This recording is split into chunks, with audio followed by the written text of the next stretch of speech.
Because if I'm not ready, all I'm doing is being a liability to the blessing that you gave me. I'm trying to be an asset. Never want to be a liability, you know? So you got to allow God to take you through those developmental processes in order for you to become an asset.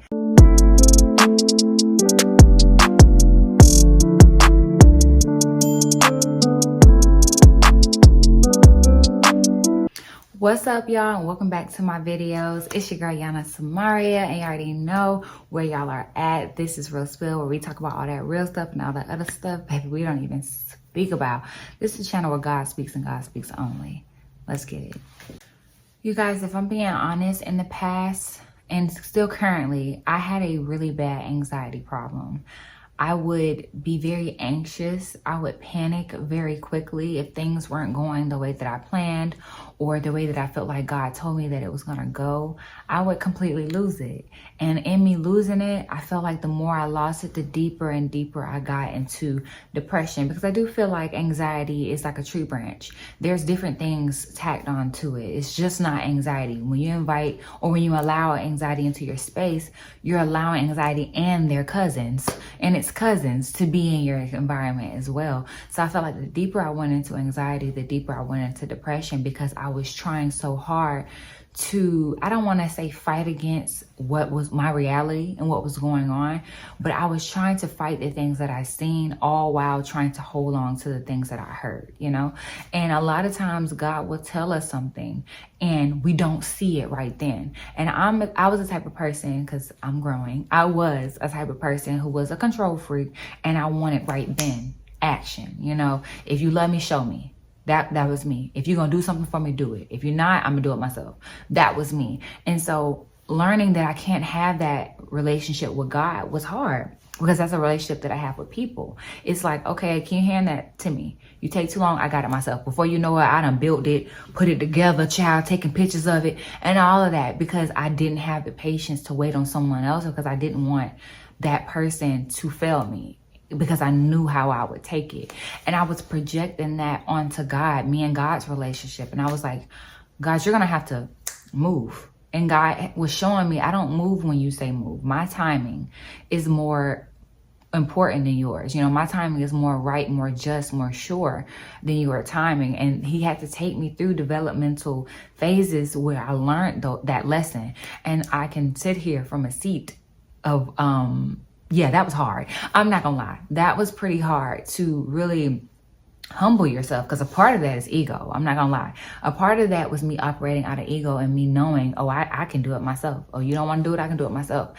And God, almost like he told Job in Job's story, you know, do you think you know yourself better than I do? Do you think you can call the light to be light and the night to be night? You know, do you think you know the difference between light and dark? Can you control those things? And he read Job to filth. And I feel like in this season that he took me through, he was trying to not read me to filth, but he was trying to get me in line to help me understand, Yana, it is not about going when you say go. When you say jump, I don't say how high. This is not that type of relationship. You have to trust me. And in trusting me, you have to sit still even when chaos is going on around you. And what I learned was peace is not about everything going right and about you sitting in your big nice apartment or your big nice house, all cozy in your robe watching Netflix. That is not peace. Peace is when things are going crazy around you. It's chaos. You don't know your left from your right, but yet and still you can sit still and be like, you know what? God is God. And I know that in the midst of this situation, I'm going to be okay. That's peace. Peace is understanding that God is going to be him and he's always going to be there with you. And so I was lacking peace because I lacked trust. Peace and trust goes hand in hand. So I was going through this season where I'm like, okay, God, you told me I was going to the mountain, but baby, I feel like I'm in the valley. I feel like I'm in the trenches, walking through things that are unnecessary. And because I was looking at it from a mind of, I know the correct path for myself and I know the path I want to take, and this don't look like that, I was looking at it from a different perspective. And God told me one day, you have to look at it from you have to choose to see the good in the situation. the enemy will attack our mind because he knows if he gets our mind, our body will follow. And me, I've dealt with anxiety for a very long time, like I said. So the enemy decided to attack my mind to make me more frustrated, more flustered, more anxious, and anxiety turned into depression. It was a whirlwind of emotions that I did not understand. And I had an emotional eruption because I was so hell bent on doing things my way and freaking out when they didn't unfold the way I wanted them to unfold. But thank God for God, because he set me down even when I didn't want to sit down.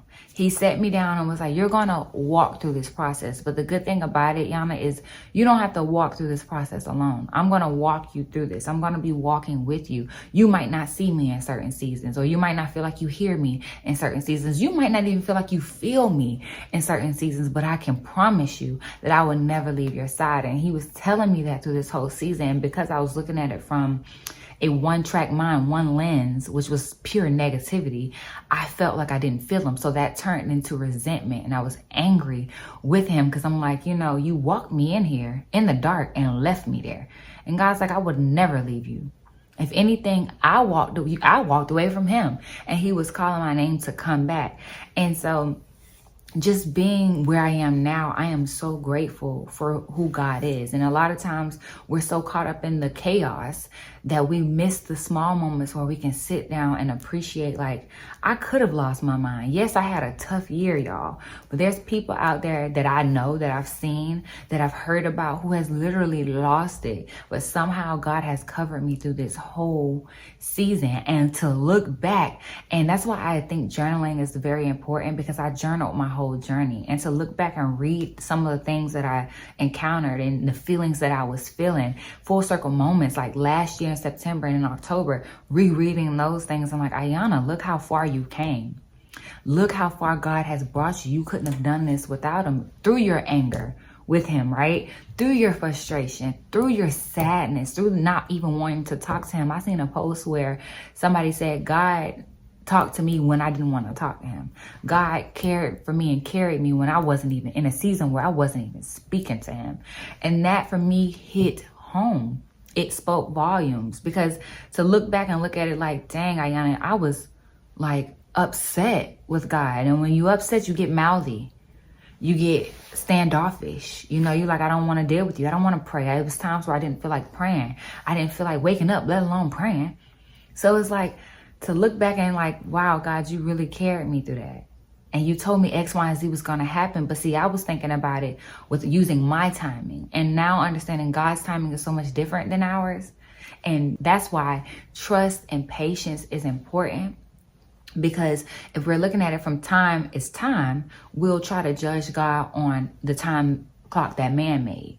Oh, I need this to be done by 2024. God's like, I might have gave you that word in 2023 or 2021, but you are not going to see it come into fruition in reality until 2023. But those 2 years, you have to trust me. And my question was why? Not why I have to trust you, but more so, why would you give me a word for 2021 when it's not going to come? I'm not going to see it until 2023. And the answer is development. That middle portion is the process. And I've talked about, oh, you got to trust the process. But I didn't understand that there was depths to this, y'all. There's levels to everything. And I'm looking at trusting the process on a surface level. But when you really dig deep into trusting the process, that looks like God giving you a word in 2021 and you don't see it until 2023, 2024, 2025, or whenever it actually comes to fruition. Through those years, God is taking you through different things to destroy things that he knows can't go with you when you make it to the promised land. He promised you you're going to get there. He didn't tell you when. He didn't tell you how. All he told you was that you're going to get there. If he told you the when and he told you the how, you would do it on your own. You would try to be like, you know what, you're taking too long. I'm going to do it on my own. And when you do it on your own, you bring in manipulation. And if you manipulate your promise, the promised land won't look how God promised you it would. So God knows that he had to sit me down, because I can speak for myself. He had to sit me down and really take me through these developmental processes. And in all of that, it felt like hell. It felt like I was not going to make it out. It felt like everything was going wrong. But in reality, He was plucking me piece by piece, things that couldn't go with me. And in order for him to pluck it, he had to show it. And that's the part that we don't like. That's the part that doesn't feel good, because you want to get rid of my anger, but you got to show me I have the anger problem. You want to get rid of my ego, but he has to show me that I have an ego problem. He wanted to get rid of my arrogance, but he had to show me that I was arrogant in the first place. And in him showing me that I was arrogant or egotistical, or I was impatient, or I was angry, things had to come against me to bring that up out of me. Because a lot of times people can tell you, you're angry. Of course, you're going to say, no, I'm not. You're angry. Get out of my face, or something like that. But God puts you in situations where it's like you hitting this wall constantly over and over. And maybe a lot of people are telling you the same thing, or you're experiencing the same thing and you're feeling the same feeling. Eventually, it's going to click. And those are the developmental processes that God takes us through, so that when we get to the promised land, we won't ruin what he gave us. And when you're looking at it from an impatient standpoint, or you're looking at it from a know-it-all standpoint, like I was, you're going to miss it. You will almost, I'm not going to say you're going to miss it. I'll take that back. You're going to almost miss the moment, because God is so good that no matter, I feel like, and this is my personal opinion, no matter what happens, you might be derailed, or you might have a detour, you might have a delay, but you will never be denied. I feel like you're still going to walk into what he has for you. His promise is still his promise. I feel like it depends on you of how fast you get there, possibly, or how much you have to endure. Because if I'm honest with myself, my depression and anxiety walked me into a lot of things that maybe God didn't intend for me to be in, or maybe God didn't intend for me to stay in as long. Because if we're not careful, we will try to blame God for everything going wrong, which is what I was doing. I was like, God, this is your doing. And he's like, Ayana, some things that you can walk yourself into, and I have to pull you out of it. And you're walking yourself into it because you won't sit and trust. And I want you guys to know that God understands when you don't trust him. I remember growing up in church, and people was like, oh, the only way to please God is by having faith. If you don't have faith, he can't do nothing with you. But I truly believe that God knows that there's going to be seasons in your life where you won't have faith. And those are the seasons where he's going to work closely with you to build your faith. It's not that, oh, if you don't have faith, I don't want nothing to do with you, because that would make God like man, and God is nothing compared to man. It's more like, oh, you don't have faith. Let me bring you in closer. That means you have to come closer to me, and let me cultivate faith with you. Let me show you what faith is really about. Because if we're not careful, y'all, we'll look at everything about God on the surface level. And what I understand, or came to understand, is God is so big. He is too big to be put in a small box. He can't even fit in there. Not even a toe can fit in there. You know what I'm saying?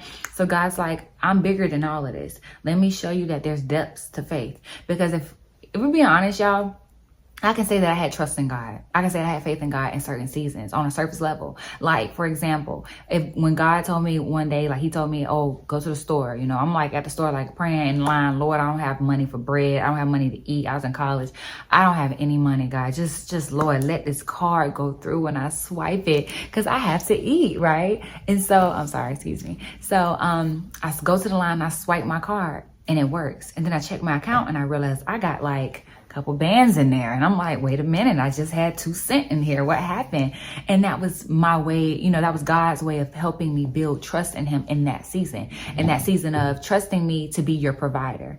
Okay, cool. So now I developed the trust in God to be my provider. But what happens years later when you grow with God? And now you have to trust God on a whole different level, a level that you've never seen before, a level that you've never, encountered before. That takes time, I feel like, and that takes development. I feel like that's a part of your developmental process, or at least it was for me, because it went from God telling me, okay, you're in the line, I'm gonna give it to you right then trust, right then faith, right? And it swipes and it makes it, versus, okay, I'm gonna tell you something, but now you gotta wait 2, 3, 4, 5 years for it.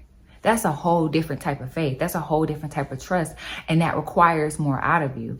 And I feel like when you're walking into that, that's unknown territory. And sometimes if you're not careful, you can get caught up in the whirlwind of, oh, I don't know, this isn't familiar. Because we like to be comfortable. Who doesn't want to be cozy, right? But sometimes comfortability can be dangerous when you're dealing with different things and you're encountering new seasons and new heights and new atmospheres. Comfortability is not your friend in every season. So we're used to dealing with God and having God show up in one way. And when he decides to do something in another way, or he requires more out of you to trust him or more out of you to have faith in him, if we're not careful, like I said, we'll let depression and anxiety and us being egotistical, us being impatient, taint the process.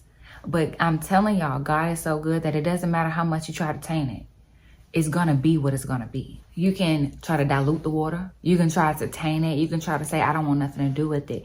But when God wants something out of you, he's going to get it out of you one way or another. So I've now learned to just enjoy the process. Whatever comes my way, stand on the fact that I know that God is God and God has my back through whatever. Look at his track record in my life. There was, like I said, a season where I didn't even want to talk to him, and he still provided for me. I'm about to say Pandora, child. The pandemic happened and things shut down. People wasn't making any money, but I was able to maintain and sustain, so it's the little things that make up for the moments where you're like, okay, this is unknown territory. You go back to your Pandora box, you go back to that little treasure chest, and you remember, okay, in 2016, God did this for me. In 2017, God did this for me. Just last week, God showed himself in this way.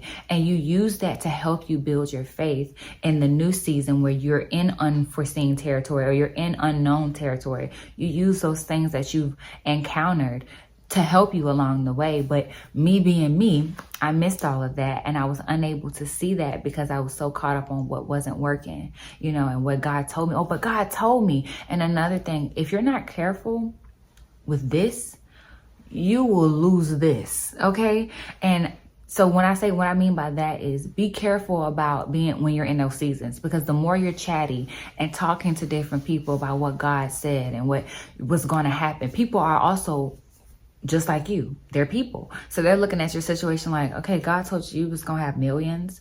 Girl, you don't even know how to manage $5. So how are you going to have $1 million? I don't get it. And so you'll tell them these things. They'll just give you those looks like, I don't know if God said that, are you sure?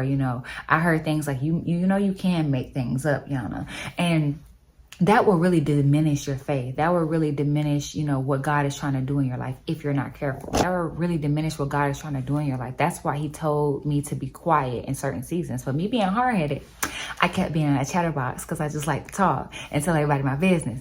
And so you just have to be mindful and know that when God is developing you, his development requires your silence to certain people, to certain things, maybe to everybody, because he's trying to bring something out of you that maybe your mom or your boyfriend or your grandma has never seen before. So if they've never seen it, they can't relate to it. So of course they're going to reject it. A lot of times we reject things that we don't know. Oh, that just came out. I'm gonna wait till everybody else try it. Then I'm gonna try it to make sure it's safe, So it's just like that when you're trying to tell them things that God maybe has told you or shown you. So you just have to be careful, because that really will diminish your faith, and you will begin to have a hard time. And those people are going about their life trusting and believing what God tells them, while you're sitting in your corner like, oh, I don't even know anymore.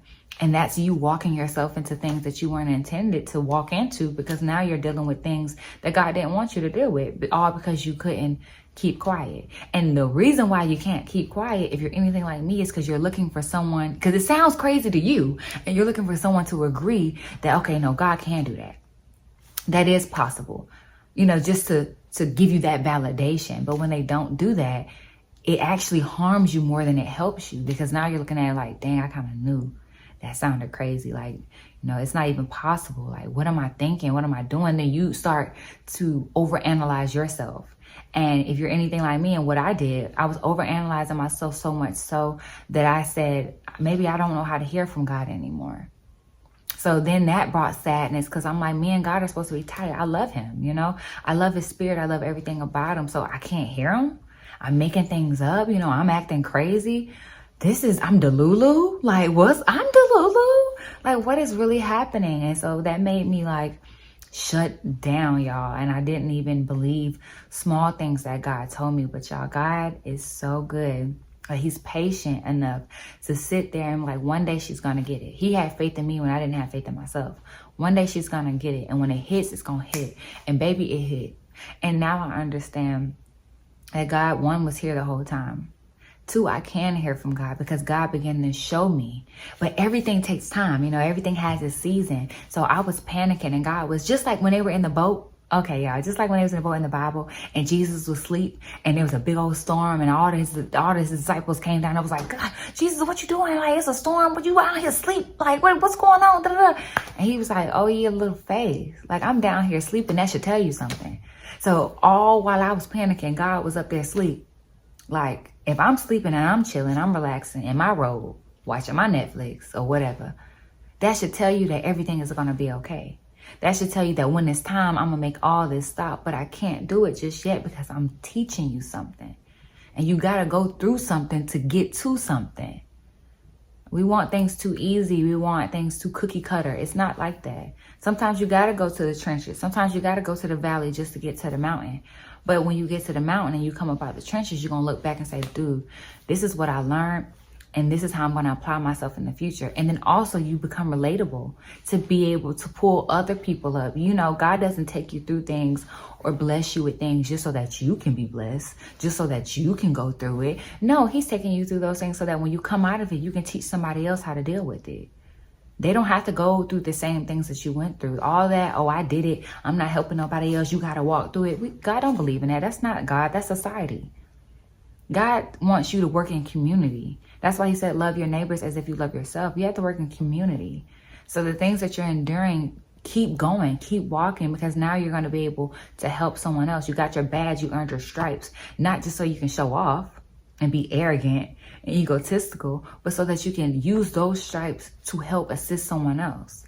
So I'm very thankful for everything that I went through. And I can sit in a seat of humility, and I can sit in a seat of patience now, and I can understand that there is a process attached to everything I want, and if I get it too soon, I'll ruin it. And so now I tell God all the time, don't let me get it if I'm not ready. If I'm not ready, don't give it to me, because I want to make sure when you give it to me, I'm ready so that I can multiply it. Because if I'm not ready, all I'm doing is being a liability to the blessing that you gave me. I'm trying to be an asset.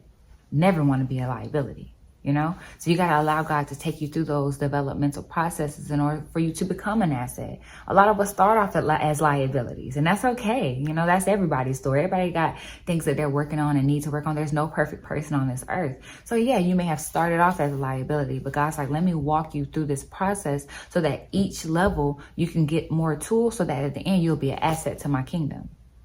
And that's all that we're trying to be. That's the goal for that, you know, we should be striving for, just to be the best versions of ourselves so that we can be the best example for the kingdom. We can be an asset for the kingdom, you know? So yeah, that's what I've learned, a little reflecting, child. And just know that it's going to be okay. You know, if you're going through your process right now and you're in the depths of it right now, you're in the trenches, I just want you to know that hold on, sit still and be patient and know that God is God. Pray your way through it. There's going to be times and seasons where you may lose your voice, but reach out to other people. Community is important. Don't be so chatty about what God has told you, but just tell them that you need prayer. You know, go on fast, you know, just get outside, get sunlight, you know, don't isolate yourself to the point where all you see is darkness, your room dark, your mind's dark, your heart's dark, your spirit's dark. You need to get outside, get some sunlight, and allow God to be able to truly speak to you. So yeah, I love y'all. I thank y'all for watching this video. If you need help, if you need prayer, if you have a story that you want to tell, if you have a testimony, please drop it down in the comments, because you just never know who you might help. You know, like I talked about, we're being assets to the kingdom, assets to God. We don't want to hold our stories in because we're ashamed. You have nothing to be ashamed of. Everybody has a process. So just share yours. And if you don't want to share it publicly, you can definitely share it privately. You can DM me on Instagram. My Instagram is Yana Samaria. Or you can DM me on Facebook. It is Ayana Williams on Facebook. And we can definitely chit chat. I love y'all. And I will see y'all next time. You already know Miss Rose Spill. And baby girl, I am out.